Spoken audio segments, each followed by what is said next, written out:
নমস্কার, আমি অজন্তা সরকার। Socialist party সুভাষের পক্ষ থেকে আপনাদের জানাই শুভেচ্ছা ও ধন্যবাদ। আপনাদের জানিয়ে রাখি যে আমরা খুব শীঘ্রই রাজনৈতিক দল হিসেবে সোশ্যালিস্ট পার্টি সুভাষকে সামনে আনতে চাইছি। এর জন্য আপনাদের সবাইকার কাছে আমাদের অনুরোধ যে আপনারা সবাই আমাদের সঙ্গে থাকুন, সমাজবাদের পক্ষে সমাজবাদের সঙ্গে থাকুন এবং আমরা যে রাজনৈতিক দলগুলো আজকে প্রশাসনিক ক্ষমতায় আছে সেই রাজনৈতিক দলগুলোর থেকে আমরা কিন্তু এখনো পর্যন্ত আমাদের কতগুলো যে প্রচণ্ড ভয়ঙ্কর যে সমস্যাগুলো চলছে তার মধ্যে বেকারত্ব একটি এবং তার আরও অনেক রকম সমস্যা রয়েছে, শিক্ষা, স্বাস্থ্য এবং অন্যান্য ক্ষেত্রে সেগুলোর কিন্তু কোনো সুষ্ঠু সমাধান এখনো হয়নি। তাই আমরা এই সমাজবাদী চিন্তায় বিশ্বাসী, সুভাষচন্দ্রের আদর্শে বিশ্বাসী এই রাজনৈতিক দলটিকে আপ্রাণ চেষ্টা করছি খুব শীঘ্রই আমাদের একটি রাজনৈতিক দল হিসেবে প্রতিষ্ঠা করার, এবং তার জন্য যেটুকু কষ্ট, যেটুকু ত্যাগ স্বীকার করতে হয় তা আমরা করব।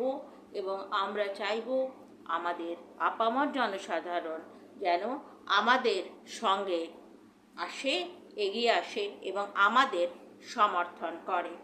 আমরা নেতাজি সুভাষচন্দ্র বসুর তরুণের স্বপ্নে নেতাজি সুভাষচন্দ্র বসুকে বলতে শুনেছি যে যে আন্দোলন বা যে সংগঠনের মূলে স্বাধীন চিন্তা নেই সেই আন্দোলন বা সংগঠন কিন্তু খুব বেশি দূর এগোতে পারে না।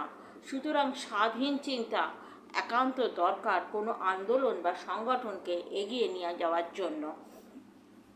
যে দেশে যখনই দুর্গতি হয়েছে, যে দেশে যখনই কোনো নতুন সৃষ্টি হয়েছে, পুরাতনের ধ্বংসের ওপরে দাঁড়িয়ে নতুন সৃষ্টি হয়েছে, সেখানেই কিন্তু আমরা যুব সমাজের ভূমিকা দেখতে পেয়েছি। কারণ যুব সমাজ হচ্ছে তাদের তারুণ্য দিয়ে তারা যেটা করতে পারবে সেটা অন্য সবাই আমাদের যে আরও যে প্রজন্ম রয়েছে, আগামী প্রজন্ম রয়েছে, তাকে তারা কিন্তু সেইভাবেই তারা আদর্শ অনুসরণ করবে। তাই আমাদের আজকের যুব সমাজের কাঁধে বিশাল দায়িত্ব রয়েছে। শুধু আমরা দেখে যাচ্ছি, হয়তো কিছু কিছু আন্দোলনে যোগদান করছি, কেউ কেউ প্রচুর কিন্তু সক্রিয়ভাবে অংশগ্রহণ করছে, আবার বেশিরভাগই কিন্তু সেইভাবে এগিয়ে আসছে না। আমাদের কিন্তু বেশিরভাগ যুব সমাজকে আজকে তারুণ্যের আদর্শে সুভাষচন্দ্র বসুর যে সাহসিকতা, যে বীর বিক্রম এবং যে বিদ্রোহী মনোভাব, সেইগুলোকে অনুসরণ করে কিন্তু এগিয়ে আসতে হবে। তাই বলছি যে আমরা সমাজবাদী দল হিসেবে সুভাষচন্দ্রের আদর্শে এগিয়ে আসছি।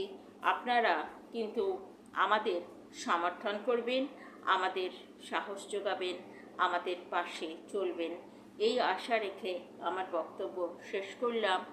জয় হিন্দ, বন্দে মাতরম।